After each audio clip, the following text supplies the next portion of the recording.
Thank you. Louisville has a knack for attracting talent in areas that are key to our community and helping us be stronger and more vibrant. Our speaker today raises that bar even higher. Scott Martin and I met as classmates of the Leadership Louisville program in 2010, just after he and his wife Jen moved here from Franklin, Virginia. Over the last 5 years, I've been lucky enough to get to know Scott personally and can tell you he is a low ego, high output professional who is passionate and focused about bringing together our communities, our businesses, and our nonprofits in the celebration of conservation in our region's natural resources. For many of us, we have already bought into the philosophy and what is going on in our new park system, the fact that it's changing lives and driving economic development. Personally, for me, I see the benefits often. I'm lucky enough to live close enough that I take my children out to the park where they have the chance to play outdoors and also meet kids from other areas of the community that they otherwise wouldn't run into. Parks help people live life and become participants, not just spectators. Today's speaker is leading that effort, and I know you'll enjoy hearing from him. On a personal note, if you want to stay on his positive side, you may stop him and ask him about his 2 Dalmatians or his trip coming up kayaking in West Virginia. But if you want to stay off of his good side, you might ask him about Boise State's 11 turnovers on Saturday, and he'll have something to say about that. Without further ado, I think we've got a quick video, and then Scott's going to come up and tell us a little bit more.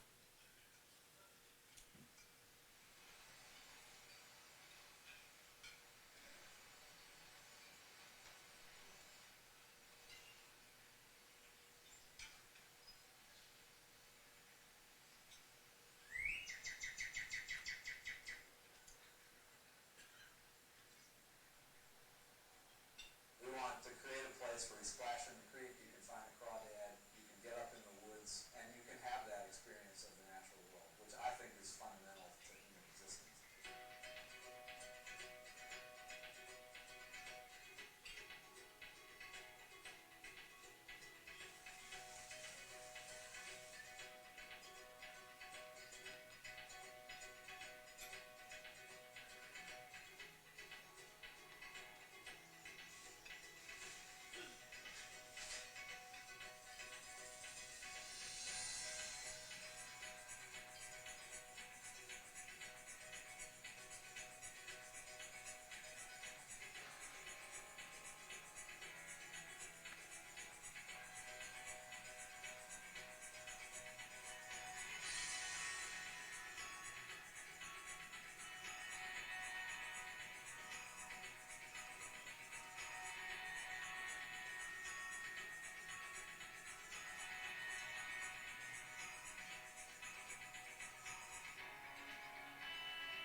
I should really just show that and shut the heck up and sit down, but that'd be too easy for you. You're Rotarians.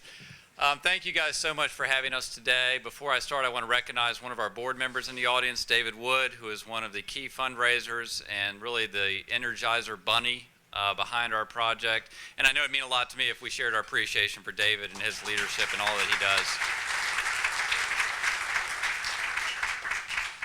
If any of y'all worked with David when he was in his 30s, tell me the stories, because I can't keep up with them now. I can't imagine his energy then. It's one of the remarkable things. I'm going to run you guys through our story today. I know you've heard a lot of it before, so a lot of it I'm going to skip through pretty quickly and get to the new stuff that's most interesting.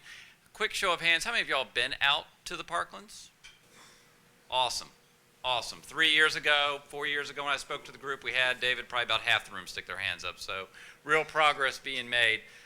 For those of y'all that don't know, the whole thought behind our project, and I share this with y'all as leaders in the community, is that we think parks are infrastructure. And we think America's great cities for the next century are going to be defined by their infrastructure, and this green infrastructure has a lot to do with that success. And it's no shocking fact. We also think that parks are not trendy. This is not going to be, how do we turn Louisville into Asheville, nor is this going to be a presentation on, becoming the next hipster city, because I remind folks that hipster remains a career I have yet to figure out. What we're trying to do is design a city and to be part of a project that takes a 50 and 100-year view at our city. And when all of us are dead and buried in the ground, what did we leave behind that's permanent and bigger than us, much in the same way our forefathers 120 years ago gave us Cherokee, Iroquois, and Shawnee parks. And you measure those successes and you measure that investment in increments of 50 and 100 years at a time, and that's what we're trying to do here. So in Louisville, I think we all know we don't offer this. Anyone know what those are by chance? Anyone know what Tetons means in French? Look it up. Those guys had been in the mountains a long, long time. And we don't offer this. It's Todd Lanham's vacation photo from last week. But we do offer great parks. And the reason we do that is because we believe parks make the city. Everyone knows that photo, right? That Central Park in New York. When that was laid out, New York did not surround it. And Frederick Law Olmsted said, set this aside and we'll have a city that's worth living in. And I think we'd all agree Manhattan is worth living in. He just didn't stop there. This is the design for Prospect Park in Brooklyn. Actually, it's my personal favorite of Olmsted's park designs. If you get back to New York, spend time in Prospect Park. And here's what Prospect Park looks like today. Didn't stop there. Golden Gate Park in San Francisco. This is one of the original plans. Notice how development peters out here towards the Pacific. This park went in ahead of development, and here's Golden Gate Park today. And finally, just because Philadelphia is fun to rip on, here's Fairmount Park, the original plan. Philadelphia's down here. This is the original plan. Look how they hoped neighborhoods would develop, and they put the park in first. And I apologize, but this is about the best shot I could come up with of Fairmount Park today. And the point of all these slides is that great cities are great because the parks go in ahead of development. If you do it afterwards, you blew your shot and you're done. Olmsted did the same thing here. I know it's a history lesson. He came to Louisville. This was white blob, represents what Louisville was. He laid out Cherokee, Iroquois, and Shawnee. Look how far outside the city limits they were, y'all. I mean, Cherokee was useless scrub tobacco fields. And you can go back and read the Courier Journal at the time and the scathing editorials about why is the city wasting money on this land that will never develop. Over the next 100 years, Louisville grew around those parks, and we now know those parks as some of our city's most important, precious, and treasured pieces of real estate. Well, we're trying to do the same thing. So, thanks to the great leadership that starts with our CEO, Dan Jones, and his father, David Jones, and Bill Juckett, they have helped make this possible, and through 80 separate real estate transactions, we now have 4,000 acres that connects all the way from Shelbyville Road in the south to Bardstown Road in the south, Shelbyville in the north, Bardstown in the south. And the best news of all I can tell you today, by April of next year, the full thing's open, on time, on schedule, and on budget. And for a $120 million park project, there's not a city in the country that holds a light to this. And it's a remarkable thing that a lot of y'all made possible in this room, and we can't thank you enough for making that happen. And the reason we're doing this as a nonprofit and a donor-supported public park is because municipalities are broke. I worked in local government. I love local government. I'll tell you right now, the realities on the situation is that they're going to have a hard enough time funding the basic essentials of life with pensions, economic development, and public safety to go ahead and execute world-class parks. And that's been what we're applying here. So we are operating this 4,000-acre park that will never have an entry fee with no reliance on tax revenue. And that depends on our relationship with you as the donors to see that through. And I'm happy to say that right now we're on track and on point to have that annual fund support come to fruition, allow us to do that. By happenstance, I happen to bring with me today Ellen Doolittle. Ellen, if you'd stand up. Ellen is our new Director of Development. If you haven't gotten to know her, look for her to be near your pocketbook or your checkbook within the next couple years. If there's a delay, we can make that happen even faster. But Ellen's job is to help us have an annual campaign where folks say, you know what, daggone it, I believe in this park enough to write a check and support it, even though I know I could enjoy it for free. And that's a big piece of philanthropy that we think everyone in Louisville can do, and we think everyone will do. The other part of our park that's unique is we're not one of these. A lot of parks around the nation, and you hear about it, are built for heads and beds, or you hear, we have to have this facility to attract this special event or this tournament. And I don't want to take anything away from these parks. They're important and they're valuable. But I challenge anyone in this audience to make the case that these parks, which are well designed, will change their community in the same way that Central Park changed New York. We believe parks have to serve a different use. They have to be a bigger team that gets that done. And so we're going to lay out a landscape to you that's much, much different. And we're going to do it on the edge of the city. I love downtown redevelopment. Dan Jones loves downtown redevelopment. Growth is happening in our suburbs.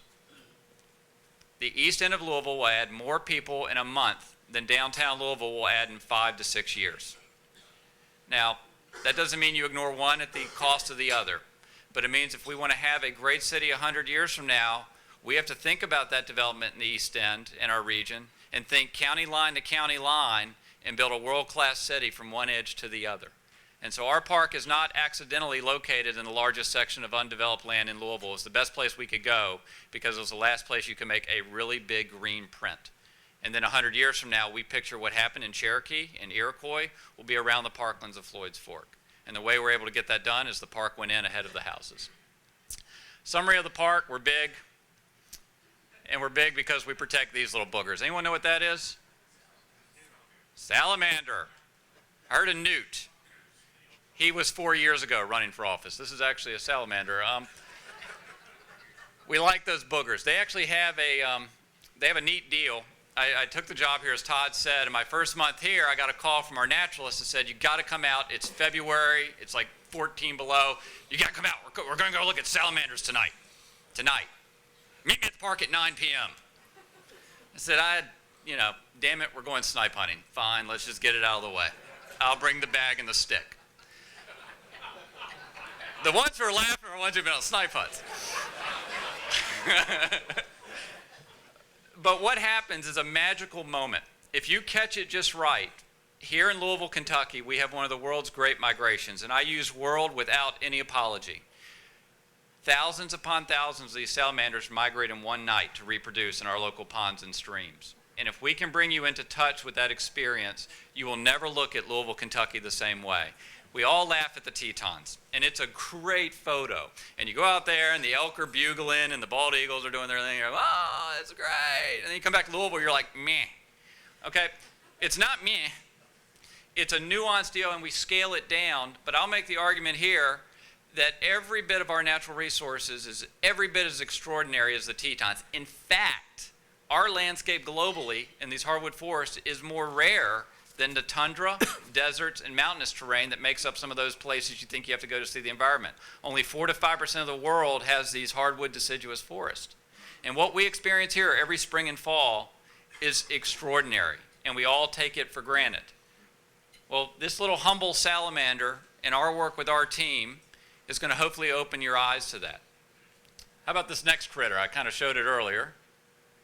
This red-headed woodpecker. Everyone knows the woodpecker comes to your deal that has the red stripe and it's white, and everyone goes, that should be the red-headed woodpecker. Bull crap, that's a red-headed woodpecker. That's why you say the word red-headed. That is a neat critter that lives along Floyd's Fork, a kind of rare woodpecker. If you go to the Big Beach Woods Trail, I think right now, you're able to see those guys. And they only call this part of the world home. How about this?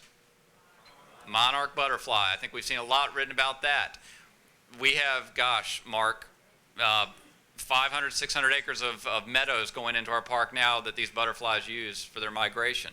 Another globally significant thing right here in little old Louisville, Kentucky. Then we have the rainbow darter. I love this little fish. Comes out of Floyd's Fork. It looks like a tropical fish, and it's only found right here in Louisville, Kentucky.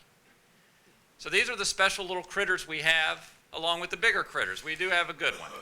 Y'all know what that is, right? Otter, it's a river otter. You got those in Floyd's Fork. We got one right across from the Gaines Lodge right now who's doing a neat little show every now and then.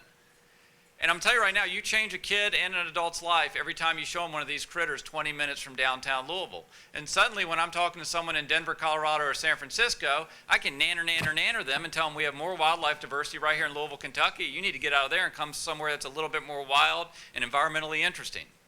And that's shocking. But it's the world that we are so blessed to inhabit right here in the outer bluegrass. And then we have these great sceneries along Floyd's Fork, just a wonderful landscape. Again, everyone in this room, me included, we take it for granted. Our park is going to give you a chance to slow down and enjoy these spaces all 12 months of the year. We've raised $120 million to get this project done. A lot of y'all in the room made this possible. You raised over $70 million in private money in the depths of the deepest recession I hope any of us ever possibly experienced. I can't name a city in the United States of Louisville size that would have the political capital and the willpower to do this at this time. It is remarkable. We're now being hired around the country to go teach them how we did it.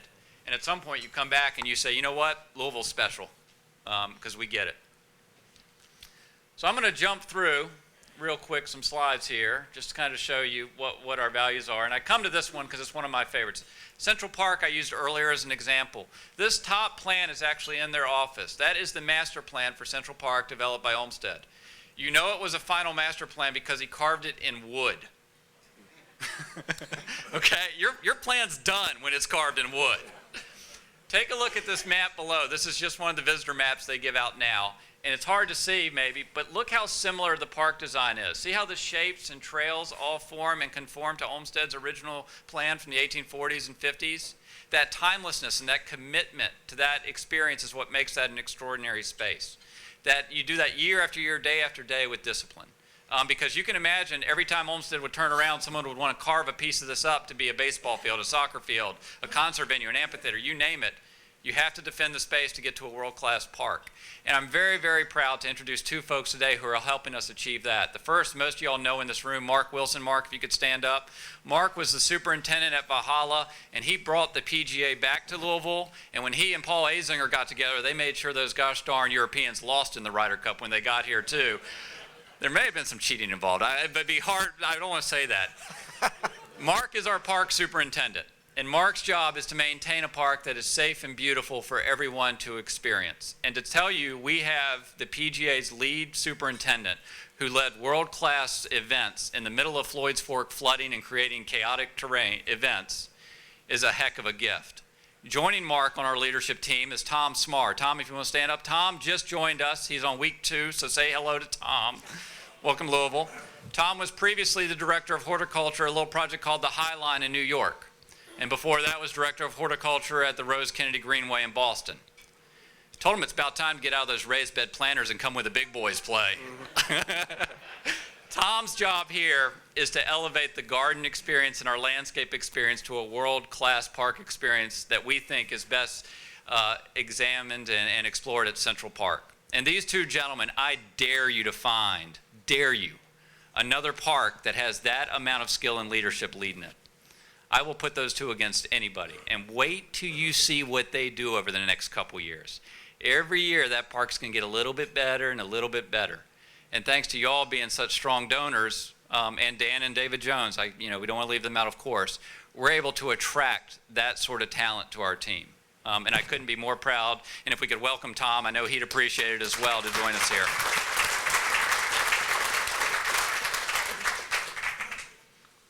Because those guys turn these beautiful scenes into this. And it's not an accident when you blend the two together like we can do here. So, with that being said, I'm going to run through some slides very, very quickly because y'all are familiar with this. But Beckley Creek Park is open. It had about 1.3 million visits last year.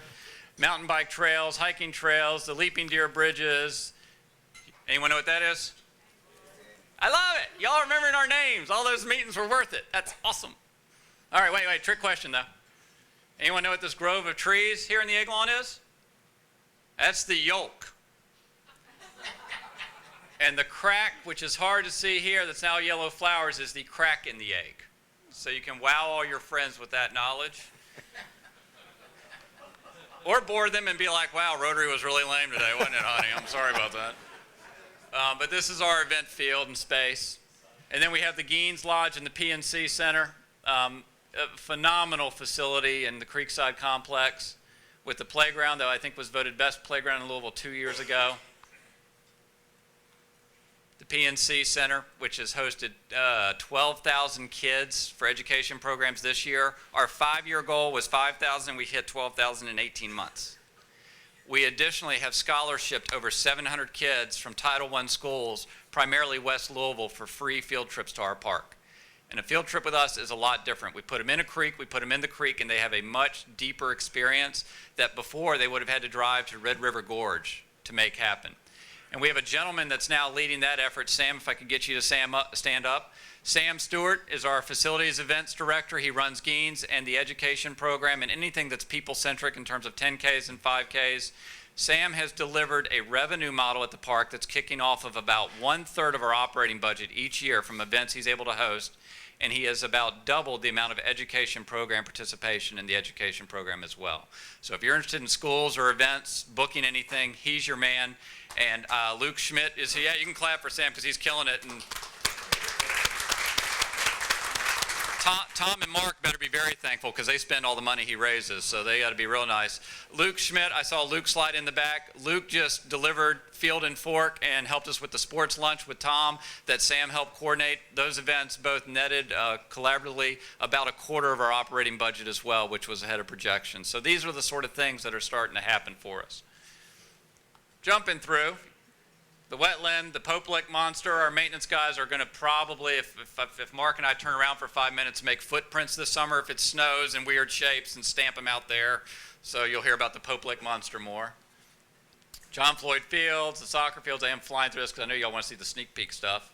Big Beach Woods Trail in Pope Lick Park. For me, your hikers, when the leaves start turning, that's my bet for the best place to go for a hike in Louisville. It's about 1.5 miles long, goes through our oldest trees in the county. And it's a great place to feel like you're out in the Appalachians. Paddling on Floyd's Fork. There were over 150 bird species spotted in the park this year. And a bunch of other stuff. So now I'm going to show you what's coming. And these are really neat pictures because they're new. And on October 16th, we're going to open Turkey Run Park. This is an 800-acre park. For us, it's a phase. This is the largest urban park being opened in the nation this year. And if it scales it out, Cherokee Park is give or take 400 acres. This is 800 acres. Bigger isn't better, but nanner, nanner, nanner. It'll be home to our mountain bike ride center. I always show this picture. Everyone goes, that's nuts. Okay, yeah, that is nuts. But our mountain bike center is being aimed to be a trail experience that everyone from a beginner to intermediate can enjoy. So we want to teach folks that mountain biking is a lifetime sport in the exact same way tennis and golf are lifetime sports. And the great thing about living in Louisville is we can mountain bike about all year long. For Sam's benefit, if you have a corporate event, we'll have a way to have bike lessons out there. And for education, when we can take mountain bikes out there, you can start moving kids across huge amounts of terrain for some really neat outdoor experiences. And that facility will let us do that. It's home to the Silo Center where we held Field and Fork. The silo will be open on the 16th. You can climb all the way to the top, 60 feet, 106 steps, and get a great view of all of Turkey Run Park from up there. Anyone here at Field and Fork this past weekend? Luke and David Wood do not count. There we go. So you guys got a sneak peek, yay. What do you say, cool, yay? Thumbs up. It's home to the Stout House. This is the oldest house in the park, dates from the 1820s. This is what it looked like when we got it. And this is what it looks like now. And this will be our interpretive center. So if you're down in Turkey Run Park on a weekend, you'll be able to come in and meet and talk to one of our rangers, and they'll be leading guided hikes from this. This is one of my personal favorite locations in the park because the Stout family raised 11 children in that house. And when we have obnoxious kids, we remind them of that. And then we remind them that 8 of those kids wouldn't live to age 5, so count your lucky stars, you brat. We're all about customer service. All about it. I also love this house, and this is my personal little deal. We have the deed for this property signed by the governor of the state in which this property resided. And this is before the house was built. It was in the 1790s. Anyone want to guess what state that would be in? Virginia. The governor's name escapes me. Thomas Jefferson. I don't know if he went on and did anything, but our guys have removed over 1,000 tires from this park. These are not native sites that are pristine. This is stuff you have to go in and clean up. So those guys have been working hard on that. Big O Tires takes all of our tires and helps us recycle them at a significantly discounted rate. The Glenview Garden Club came in and helped us plant over 35,000 trees in this park as well. We've planted roughly 45,000 trees in the park to date. And then we have the Hawkins Smith Event Barn that'll be open for events next year. If you're interested in it, see Sam. He's already taking bookings. A great wedding venue. It was built and designed by Jim Walters, local architect, and then the Amish from Pennsylvania actually built the barn. There are no nails in the framing. They built it in about 5 days. There's the inside of the silo. And then that's a shot just of the Louisville Loop going over the Park Road. One of our big takeaways is that we think Louisville, and we notice Louisville loves its parks when it's 70 degrees and sunny. You know, you can go into Cherokee Park this weekend, and it's going to be mobbed, right? You're going to have a hard time finding a parking spot, and that's great. Yay! The problem, and it is a problem, and this is a cultural problem, is that we live in the Ohio River Valley. Those 70-degree, no humidity days are few and far between. We are not San Diego. So what we need to do is encourage you, through our maintenance and programming and planting activities, to get out all 12 months of the year. And so we do a little thing called plowing snow, which apparently is revolutionary in some parks in Louisville. Yes, that's a dig. The reason we push snow is some of the most beautiful times to go outdoors with your children and your family is when there's snow on the ground. And we think you should be able to drive your car into the park and go sledding. And so we are very much aimed on making days like this some of our most heavily visited days in the park. Because if you think about Seattle and Denver and some of those more active cities I named earlier, they use their parks and go outdoors all 12 months of the year. They have a line in those cities. I've stolen it. It says there's no such thing as bad weather, there's just bad gear. And if we're going to make Louisville healthy and fit, we've got to take that same approach. You'll have no one to blame when we're done except yourselves, because we're going to make sure we give you a safe, fun place to visit all 12 months of the year. So go to Quest, get yourself some Gore-Tex, and come outside and enjoy some of our beautiful weather. And then in late 2016, we're going to be finishing up the whole park. And this will be the Strand, which is the narrow section of the Louisville Loop connecting Pope Lick to Turkey Run, a hard surface pathway, a lot of agricultural activities. Again, about 6 miles of Floyd's Fork that's great for paddling. If any of y'all fish, any anglers in the room know what this fish is? It's a rock bass, sometimes called a red eye. Again, it's all about appreciating what we have. You get one of these little boogers on a 4-weight fly rod, and I say this as someone that lived in Idaho. It's better than trout fishing in Idaho. It is so much fun to get in Floyd's Fork and wade and catch these guys on a dry fly. And who would think you could do that in Louisville? So this is the sort of stuff we need to reintroduce to our community. And if you want to have real fun, everyone thinks I'm insane for this, so maybe. Carp fishing with fly rods can be some of the most fun you've had. We have 20-pound carp in Floyd's Fork. And if any of y'all been to Belize or the tropics, and you go permit fishing or bone fishing, and you have to sight fish for these guys, and you have to sneak up and do the full gear, our carp are the exact same way. They're extraordinarily skittish. You have to present that fly right in front of it. But if you do, and you get a 20-pound carp who's kind of angry, in Little Floyd's Fork on a 5-weight fly rod, that is a world-class experience. And we're working with the folks at Orvis now to say, how do we introduce that as a super high-level sport? And so stay with us on it and give it a shot. Once you do it, you'll be hooked, literally. We have a walnut plantation in the park as well that we use for the first Field and Fork. But Sam and I are already talking about how do we program this for weddings or special events where you can get out and maybe have cocktails on a beach and then eat underneath some walnut trees. Again, Boulder, Colorado's got nothing on us. We can do it better than anybody else. We had Sam Bush play out there, and he loved it. And if you all know Sam, Kentuckian and Louisvillian for that matter, with who knows how many Grammys. He played Bonnaroo the night before he played for us in front of 100,000 people, and then plays 400 people next to the beach on Floyd's Fork. And he said, this is where bluegrass was designed to be played. It's a neat moment. These are some of the shots. They're about, 6 bridges, I think, in the Strand, 4, 6, some I lose count. That one is longer than a football field. And then you get to scenes like this. And that's as good as it gets in Kentucky. And then finally, next spring, we'll open Broad Run Park. This is our southernmost park. The Louisville Loop will go over about that's not shy of the 60-foot, but goes over about a 60-foot tall gorge. We'll have a 300-person capacity picnic shelter. The playground and sprayground there are double the size of the playground and sprayground in Creekside.